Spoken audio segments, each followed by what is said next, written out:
So the van wouldn't start. It would crank over, but no start.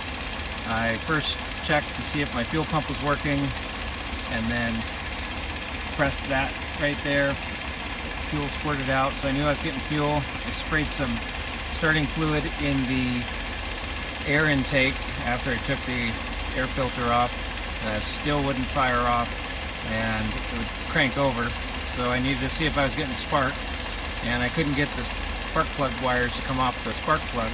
That was too difficult, so I just stuck my hand right here on top, and I was getting the shit shocked out of me. I decided, well, that's probably not supposed to happen, so I ended up getting a new distributor cap and rotor and put that back on and fired right up.